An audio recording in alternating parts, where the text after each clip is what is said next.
जय हिंद जय भारत। एक बार फिर स्वागत है हमारे आर के एकेडमी 24 चैनल में। जैसे कि मॉर्निंग में आपने देखा होगा, सुबह में जो वीडियो आपको आया था वो क्वेश्चन 15 क्वेश्चन थे। हमने 30 तक के क्वेश्चन आपको एनालिसिस करवाए थे। आइए 31 से हम करवाते हैं। 15 क्वेश्चन है आपके। तो ये रहा आपका पहला प्रश्न।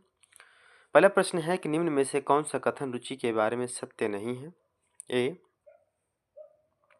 रुचियाँ जन्मजात एवं अर्जित दोनों होती हैं। बी, रुचियाँ व्यवहार में आकर्षण एवं विकर्षण के प्रतिबिंब नहीं हैं। सी, रुचियाँ योग्यताओं एवं क्षमताओं से संबंधित नहीं होती हैं। डी, रुचियाँ समय के अनुसार बदलती रहती हैं। आपका सही ऑप्शन है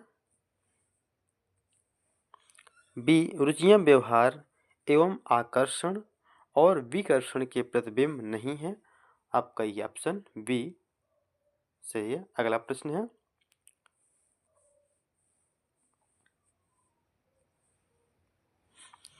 प्रश्न नंबर 32।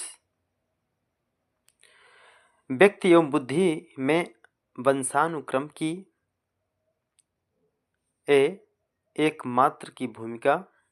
नाममात्र की भूमिका। बी, आकर्षण भूमिका है। सी, अपूर्वानुमेय भूमिका। डी, महत्वपूर्ण भूमिका। आपका सही ऑप्शन है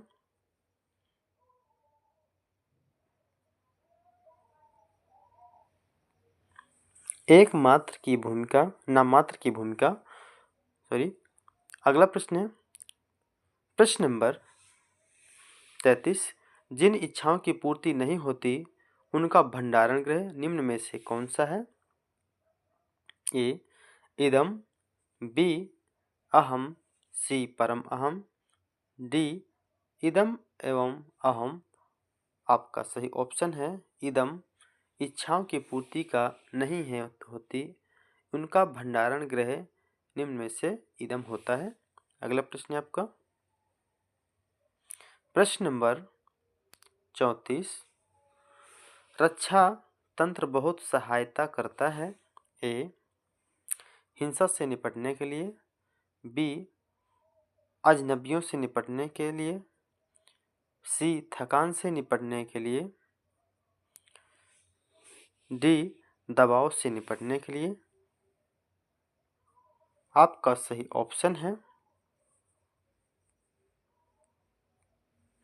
दबाव से निपटने में। अगला प्रश्न है आपका प्रश्न नंबर 35। निम्न में से कौन पियाजे के अनुसार बौद्धिक विकास का निर्धारक तत्व नहीं है। ए, सामाजिक संचरण। बी, अनुभव। सी, संतुलीकरण। डी, इनमें से कोई नहीं। आपका सही ऑप्शन है सामाजिक संचरण बौद्धिक विकास का निर्धारण तत्व नहीं है। अगला प्रश्न है प्रश्न नंबर 36। गिलफोर्ड ने अभिसारी चिंतन पद का प्रयोग करके समान अर्थ में किया है। ए, बुद्धि। बी, सृजनात्मकता। सी, बुद्धि एवं सृजनात्मकता। डी, इनमें से कोई नहीं। आपका सही ऑप्शन है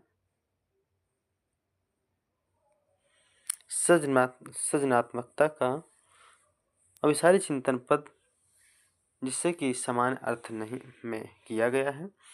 अगला प्रश्न है प्रश्न नंबर 37। मानव विकास किन दोनों के योगदान का परिणाम है। ए, अभिभावक एवं अध्यापक का। बी, वंशक्रम एवं वातावरण का। सी, सामाजिक एवं सांस्कृतिक कार्यों का। डी, इनमें से कोई नहीं। आपका सही ऑप्शन है वंशक्रम एवं वातावरण का। अगला प्रश्न है प्रश्न नंबर 38। प्राथमिक विद्यालय के बालकों के लिए निम्न में से किसे बेहतर मानते हैं? ए. वीडियो अनुरूपण, बी. प्रदर्शन, सी. स्वयं के द्वारा किया गया अनुभव, डी. इनमें से कोई नहीं। आपका सही ऑप्शन है सी. स्वयं के द्वारा किया गया अनुभव। अगला प्रश्न है प्रश्न नंबर 39। विद्यार्थियों की इच्छा मानसिक स्वास्थ्य को बनाए रखने के लिए निम्न में से कौन सा तरीका अधिक महत्वपूर्ण होगा? ए. सहशैक्षिक क्रियाओं का प्रावधान, बी. अध्यापक की भूमिका एवं विद्यालयी वातावरण, सी. रुचियों की भिन्नता, डी. अभिव्यक्ति की स्वतंत्रता। आपका सही ऑप्शन है अध्यापक की भूमिका एवं विद्यालयी वातावरण। ये विशेष महत्व देता है क्योंकि विद्यालय एक बच्चे के मानसिक और वातावरण को दोनों को बना के रखता है, उसी से कायम होती सारी स्थितियाँ। अगला प्रश्न है प्रश्न नंबर 40। समायोजन से तात्पर्य स्वयं का विभिन्न परिस्थितियों में अनुकूलन करना है ताकि संतुष्ट किया जा सके। अगला आपका ऑप्शन है दूसरों को, बी. आवश्यकताओं को, सी. उद्देश्यों को, डी. प्रेरकों को। आपका सही ऑप्शन है आवश्यकताओं को। अगला प्रश्न है प्रश्न नंबर 41। 6 से 10 वर्ष की आयु में बालक रुचि लेना प्रारंभ करते हैं। ए. धर्म में, बी. विद्यालय में, सी. मानव में, डी. इनमें से कोई नहीं। आपका सही ऑप्शन है विद्यालय में। अगला प्रश्न है प्रश्न नंबर 42। विद्यालय में पर्यावरण शिक्षा से आपका क्या अभिप्राय है? ए. छात्रों में पर्यावरण का ज्ञान हो जाए, बी. छात्रों पर अतिरिक्त बोझ डालना, सी. पर्यावरण को दूषित होने से बचाया जा सके,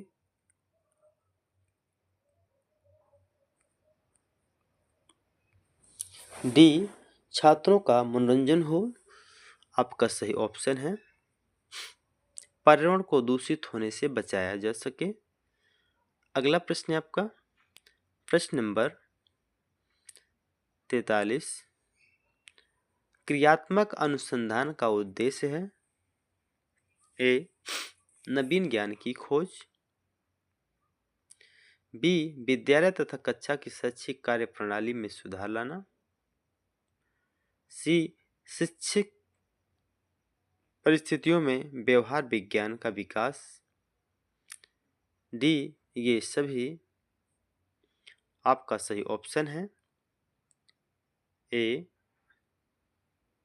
डी के ये सही। सारे ऑप्शंस बिल्कुल पॉजिटिव हैं और ये आपके सारे ऑप्शन सही हैं, इसलिए ये सभी डी का। अगला प्रश्न है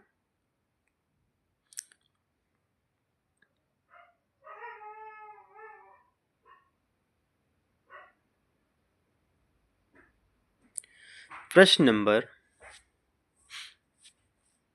44।